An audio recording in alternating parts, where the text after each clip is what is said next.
特朗普時代又嚟咯喎，咁我哋面對緊咩問題呢？就係面對美元會升值同埋人民幣會貶值。你有冇諗過將企業出海呢？賺澳大利亞嘅貨幣同埋加拿大嘅貨幣呢？精明嘅商家已經開始行動㗎啦，佢哋嘅目光投放喺澳大利亞同埋加拿大市場。澳大利亞同埋加拿大嘅貨幣不但止好穩健，而且亦都為出海嘅企業帶嚟咗財富穩健增長嘅機會。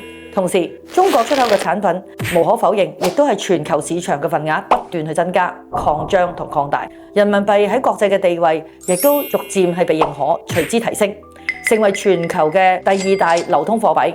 所以對於仲未出海嘅商家嚟講呢，呢一個係咪時候要考慮點樣將你嘅業務擴展到澳大利亞同加拿大呢？呢一樣嘢唔止幫助咗你嘅企業分散咗貨幣嘅風險，仲可以利用咗人民幣嘅國際影響力，增加咗企業嘅全球競爭力添。希望呢個資訊可以幫到你，令到你有更快速嘅決策，幫助咗你嘅企業出海成功。